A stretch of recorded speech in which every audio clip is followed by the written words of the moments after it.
Tout de suite, suivez la rubrique culture avec Aaron Bokolombe. Tout de suite, suivez la rubrique culture avec Aaron Bokolombe. Bonjour à tous nos fidèles téléspectateurs de Aspect Spiritual Télévision. Comme d'habitude, nous venons chaque jour pour vous parler de la culture. Aujourd'hui, de la culture, nous allons vous parler de la guitare classique.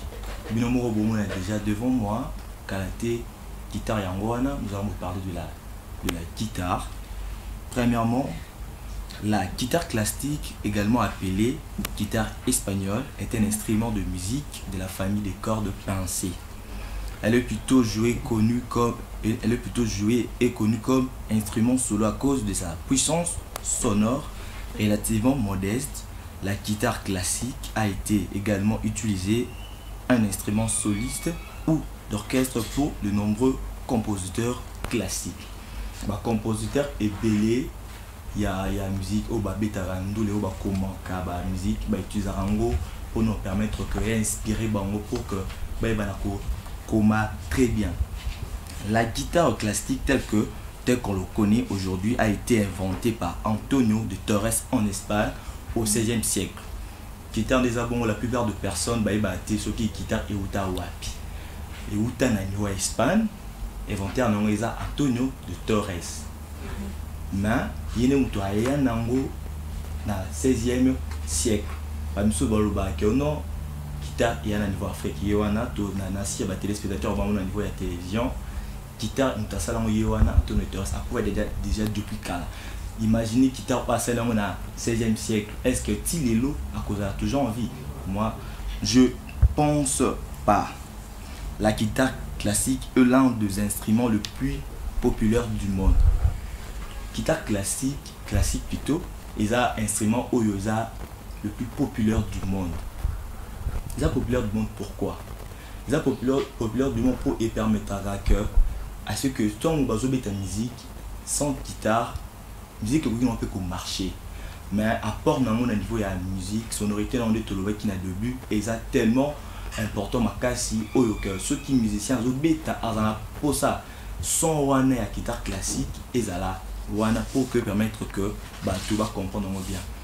Tu vas ça la différence entre différencier je dis entre guitare classique na guitare acoustique.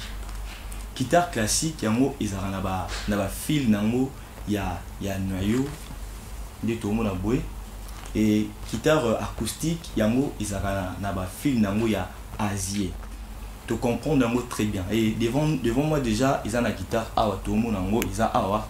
Et ici au Congo démocratique, tous na ba guitariste ebelé oyo bazala, oyo basala misala minene, oyo ba valoriser culture na biso, oyo ba beta ba so makasi oyo tout le monde ba ivoirien, ba camerounais ba comment ko utiliser ngo comment dire bon mais il y a comme exemple tous na Lutumba Simaro, un grand guitariste ya mboka na biso Congo, musicien moya munene, yo tout le monde en avait quand na biso Lutumba Simaro, abeta banzembo tellement ébélé, compositeur azalaki, malheureusement il n'est plus en vie, a couvert depuis 2019 déjà passé, et tous na Flamme Kapaya oyo azalaka na niveau ya maison mère, abeta banzembo ébélé. Atia ba son na album ya batu ebele na ba poto na kin et pas ba musicien ebele et les lots tozana Olivier Timanga aza l'un de meilleurs solistes, l'un de meilleurs guitaristes en Boka au Congo ou à ça la fierté il y a école au Congo démocratique et surtout ba guitariste tout akoma pe banzembo ameka pe ko Mbappé mokiapoye na moment on est mutaza pe na fierté na somaka tango mona ba Flamme Kapaya ba descendant la bango ba Olivier Timanga un grand guitariste ya mboka na biso Congo to yebi très bien abeta tina ba festival et bien na niveau ba France na niveau ya ba Belgique na niveau ya ba Londres kuna na Angleterre exactement artiste munene et tout ça na Jean Goubal aussi ba tebeli bika que Jean Goubal ayi makaka mais Jean Goubal lui aussi aza guitariste a betarango très bien et permettra à ceux qui ont composé banzembo na ye azalango toujours na stylo à côté pour que aille bana très bien composer banzembo à travers guitare wana. et fallait aussi à betaka fallait pas betaka guitare dans le baraka presque ba musicien et belé en beaucoup na Congo ba betaka guitare mais à l'époque na génération ya ba Luambo Makedi na génération ya papa Simaro tozana Papa Noël a un objet guitare très bien.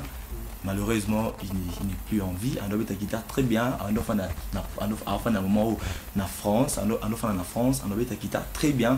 Et bah descendant na Union Soana, bah descendant ya ba Luambo, bah descendant ya ba Simaro, baza tellement ébélé. Et tout le monde a na ba mboka libanda, wana naza kokende directement na ba autorité vers les autorités, na ba autorité que na ba mboka libanda tout le monde a loko kanza yoana, il pas un guitariste, na ba mboka libanda tout le monde a l'État a permis que na niveau du ministère il y a culture et art, azoaka ba instrumentiste, il y a ba drummer, ba guitariste, ba cléaba, ba pianiste, ba tout habite avec instrument na catégorie na bango mutu na mutu bazoya pour que ba ya ko défendre le loko ya yibi.